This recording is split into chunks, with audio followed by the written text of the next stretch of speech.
సింహరాశి ఫలితాలు 23 జూలై నుండి 23 ఆగస్టు వరకు. వీరిలో సామాన్యుల స్థాయి కన్నా పై స్థాయికి ఎదగాలనే తపన నిరంతరం ఉంటుంది. తమకు సహాయపడే వ్యక్తుల కోసం, తాము నమ్మిన వారి కోసం ఏమైనా చేస్తారు. ముందు వెనుక సైతం ఆలోచించరు. ఇష్టమైన వారితో కష్టమైనా సరే వారితోనే కలిసి ఉంటారు. ఏదేమైనా ఒక స్టేజీకి వచ్చే వరకు వీరు ఖచ్చితంగా తమ యొక్క స్వేచ్ఛ ప్రవృత్తిని, నియంతృత్వ ధోరణిని అదుపులో పెట్టుకోవాలి.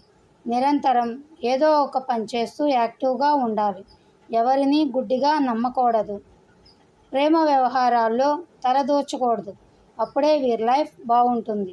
పెద్ద పెద్ద పొజిషన్లో ఉన్నా వారి స్నేహం, సహాయ సహకారాలు వీరికి తప్పకుండా అందుతాయి. Devi Sri Prasad, Vyjayanthi Mala, Chiranjeevi, Sridevi, Vanisri, Rajiv Gandhi, Obama, Srihari, Napoleon, Suhasini, Renuka Chowdary, Bill Clinton, Shankar Dayal Sharma వంటి ప్రముఖులు ఈ రాశిలో జన్మించిన వారే.